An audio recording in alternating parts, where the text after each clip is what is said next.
muy importante que tiene relación con las altas temperaturas, Sí.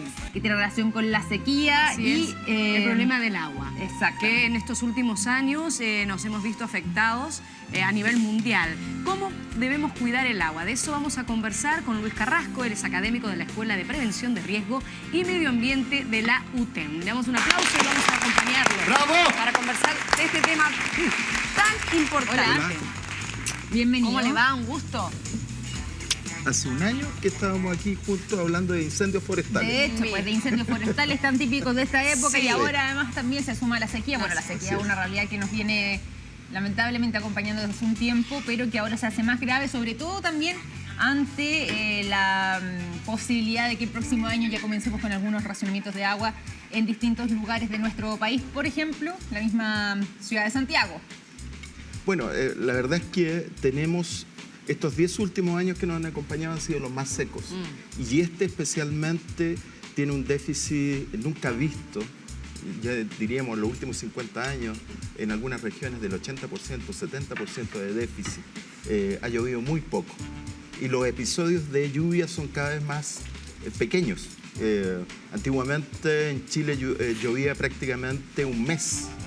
Hoy día no alcanzan a ser 10 días de lluvia, ¿no? Y eso me imagino que no va a haber un cambio, o no, todavía no se ve que vaya a cambiar. Cada vez avanza más esta sequía. Justamente. Y que es un tema del cual debemos preocuparnos. Por eso debemos saber cómo empezar a cuidar nuestra agua en nuestros hogares. ¿Tienes algún dato, así, algunos tips como para que tengamos en cuenta en el diario, al diario? Bueno, pensemos lo siguiente. En una casa de 4 personas Sí. hay un consumo mensual de 18.000 litros de agua y prácticamente cada persona gasta 150 litros de agua diarios, donde el 70% son aguas que se pierden. Entonces, tenemos que cambiar nuestra forma de actuar cuando teníamos agua. Eso. ¿Ya? ¿De qué manera podemos hacerlo? Por ejemplo, al lavar los platos. Antes teníamos la costumbre de dejar correr el agua. ¿Qué podemos hacer hoy día para poder reutilizar quizás ese agua o evitar también que consumir tanto, que corra tanto? Mira, primero te diría que una de los sifones o del tipo de llave que se ha desarrollado en Israel y que son muy buenos son esos que tienen tiempo. ¿Te has dado cuenta que hay unos que uno aprieta y hay como una suerte lo llaman de espacio hasta que se corta? Sí. Eso evita que uno tenga la llave permanentemente abierta. Eso se podría usar en la ducha y en las llaves normales. Entonces uno aprieta y hay un tiempo de caída de agua y eso obliga a que uno jabone, limpie y evite estar corriendo el agua en ese momento. Ese es un primer consejo, digamos. Se han hablado también de las duchas de 3 minutos, que alguna de las sugerencias que se le puede hacer a la población. Efectivamente, nosotros somos, comúnmente el chileno es de los que cantan, tú como cantante canta bajo la ducha. Yo soy de las que ahora sé cuidar el agua y me baño, pero rapidísimo. Así que bueno, entonces cortar el agua, jabonarse, Canto después. Claro, y después, y después abre el agua, ¿no? Hay un tema ahí que tenemos que evitar todos estos episodios, trabajos en donde dejamos el agua correr. Esto puede ser con la loza, puede ser bañándose, efectivamente, o cuando también utilizamos las peores horas para regar el pasto Eso y mismo lanzar quería- una gran cantidad de agua. Eso mismo quería hablar yo. Y porque también, claro, sobre todo la gente que vive en casa, por último la gente que vive en departamento no tiene la necesidad de regar jardines, mucho menos pasto, pero algunas personas en su casa sí, que tienen algún patio, que tienen alguna terracita. ¿De qué manera podemos, por ejemplo, hacer eficiente el sistema de riego de nuestra casa? Bueno, los aspersores son esos aparatos que te hacen caer menos cantidad de agua o cierto goteo de agua y no el chorro permanente cuando se deja la llave y tú dejas correr y muchas veces esa agua llega hasta la calle. Sí. Ya eso es un despilfarro de agua. La Jimmy tiene un sistema... Yo tengo un sistema, por ejemplo, en la ducha, justamente, que aprendí porque vivo en parcela y en una zona de mucha sequía, entonces ya están racionando el agua. Y, por ejemplo, cuando me baño, pongo una fuente grande y toda el agua que va cayendo se acumula ahí. Y eso después la reutilizo para regar. Mira, ese tema de aguas son precisamente los que hay una ley y se está esperando el decreto para reutilización.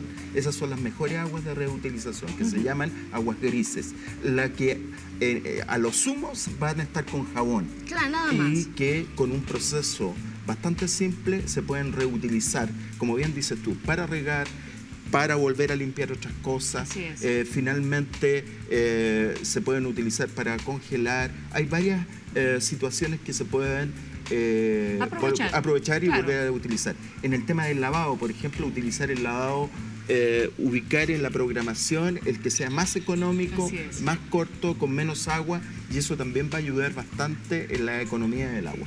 Y una forma de control muy efectiva es la boleta.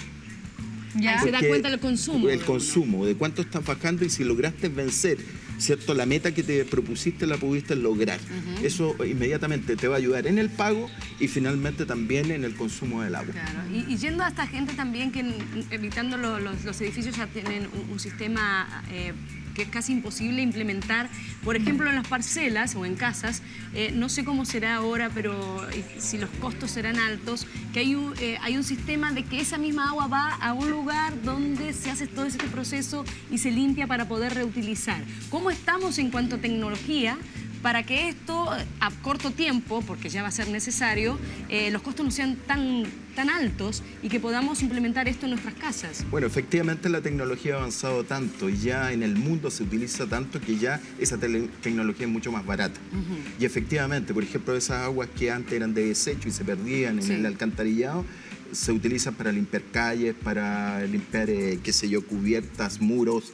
Entonces, eso sí ya se está implementando. Hoy día encontramos algunos edificios que también tienen, edificios, claro, que se llaman edificios sustentables, energéticos, precisamente la búsqueda, ¿cierto?, de que haya menos gasto de combustibles fósiles, gases, etcétera. Tú ves todo el tema de los paneles solares, en fin. Entonces, evidentemente, ese es el futuro. Es el futuro y como viene el reglamento, van a tener que implementarse esos reglamentos. Entonces, no se pierda el agua en el alcantarillado y podamos hacer una reutilización de esa agua. Fantástico. Oye, nosotros como programa nos sumamos ahí al llamado a hacer el cuidado eficiente del uso del agua. Estamos en una situación que es crítica, no solamente en nuestro país, sino que esto es una tendencia también a nivel mundial, a tomar conciencia y cada uno aportar desde la vereda de lo que puede. Con un pequeño granito de arena podemos hacer mucho. Un tema tremendamente relevante para nosotros. Así que muchísimas gracias por habernos acompañado el día de hoy. Luis Carrasco, ¿dónde te podemos encontrar? Ahí veo que tienes un Twitter también. Bueno, habilitado. el Twitter es @CarrascoLuis y también en Facebook, Luis Ángel Carrasco Garrido. Excelente, muchísimas gracias entonces Luis Carrasco, que estuvo aquí conversando sobre este importante tema junto a nosotros.